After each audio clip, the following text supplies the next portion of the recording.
Aucune femme ne peut prendre ta chance, te vider ou t'épuiser mystiquement à travers l'acte sexuel. C'est impossible.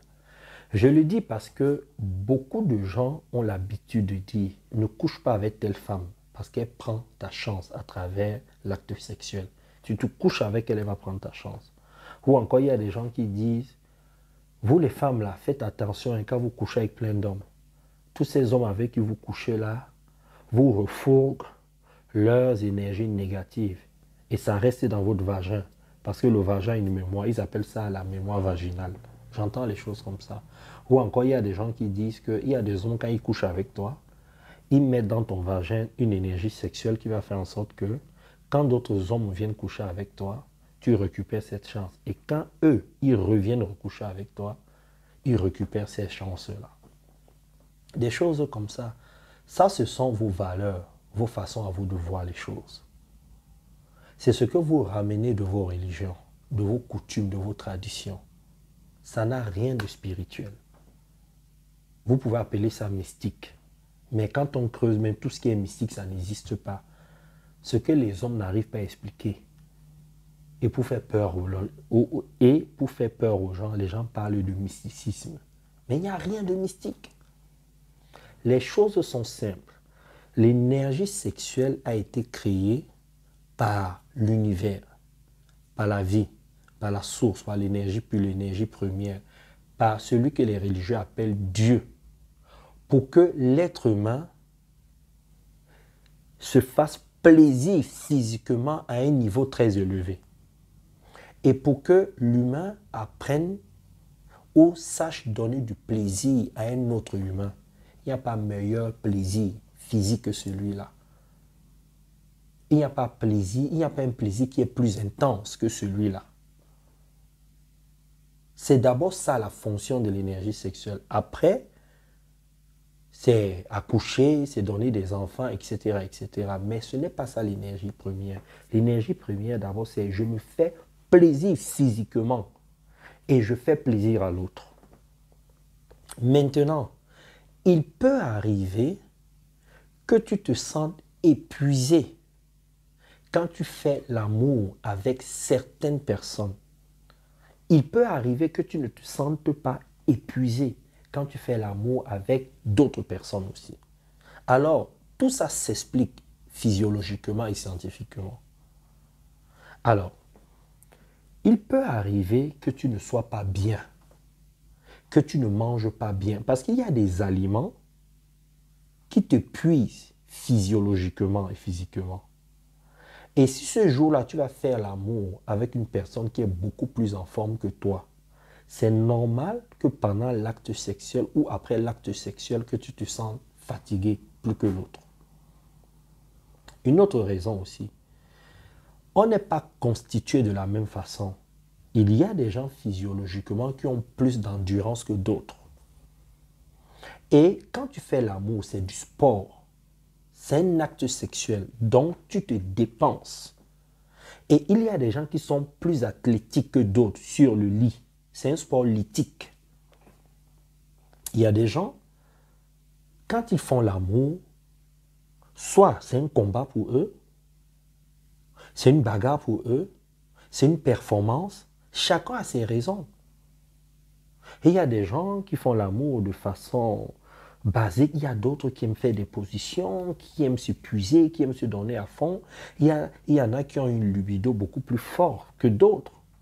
Il y a des gens qui ont une libido forte. Comment tu fais avec ces gens-là si toi tu as moins de libido? Donc c'est normal que parfois tu te sens beaucoup plus fatigué que d'autres. Tout dépend dans quel état tu es, comment tu es physiologiquement par rapport à l'autre. Mais ce n'est pas que cette personne-là t'a fait quelque chose ou te prend quelque chose mystiquement. Non, ce n'est pas vrai. Alors maintenant, il ne faut pas aussi oublier que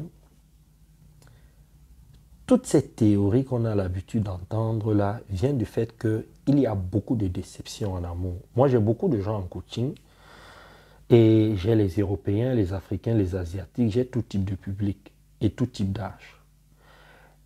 Il y a des gens qui viennent me voir en coaching et qui me disent Brian, ça ne va pas avec tel homme, avec telle femme, parce que je me sens épuisé quand je fais l'amour. Et quand je commence à creuser, ces personnes me disent, non, moi je ne veux plus faire l'amour avec n'importe qui, parce que c'est pas bien spirituellement. Et j'ai dit, qui t'a dit ça? Ces gens-là me disent, on a lu ça quelque part et on le sent. Mais c'est pas vrai, parce que quand on creuse, quand on va vraiment en profondeur, c'est parfois des déceptions. Je vais vous donner l'exemple d'un coaché ou d'une coachée qui me dit qu'elle vit cette situation et qu'elle ne veut plus. Et quand je creuse avec elle, qu'est-ce qu'elle finit par comprendre? C'est qu'elle a été déçue par les hommes qui viennent vers elle, qui lui disent « Ouais, t'es très belle, ces hommes-là sont gentils. » Et une fois que ces hommes-là ont ce qu'ils veulent, ils disparaissent. Et c'est récurrent chez elle dans son expérience. Donc, elle se sent mal. Donc, pour se reconforter, il faut bien qu'elle trouve une raison.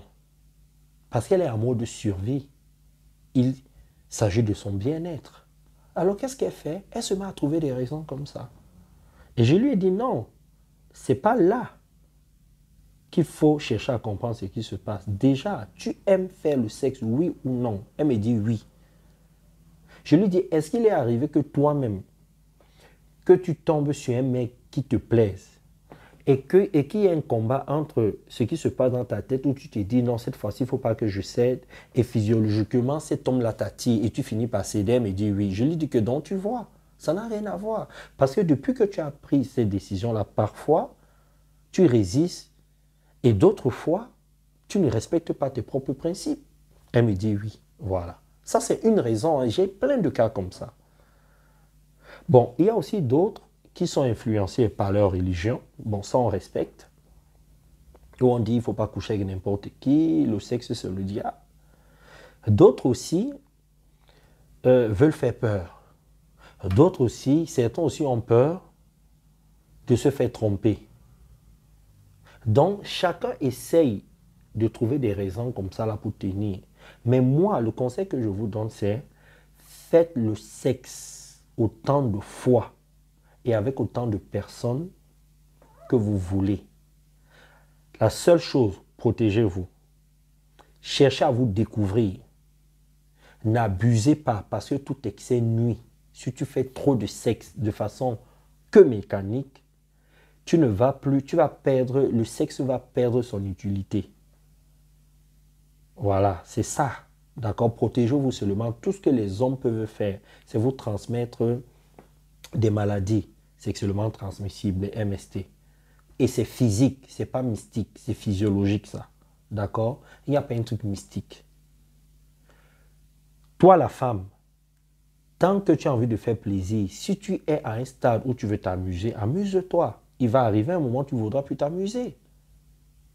Et là, tu vas corriger le tir. Tu trouveras une meilleure formule qui te convient. Peut-être que tu as besoin de ça. Et si toi aussi, d'un côté, tu sens que tu n'as pas besoin de ça, ne le fais pas. Chacun fonctionne selon ses objectifs et selon l'état d'être dans lequel il se trouve. C'est comme ça qu'il faut voir ça. N'imposez pas votre façon à vous de voir les choses. Il y a des gens qui aiment le sexe.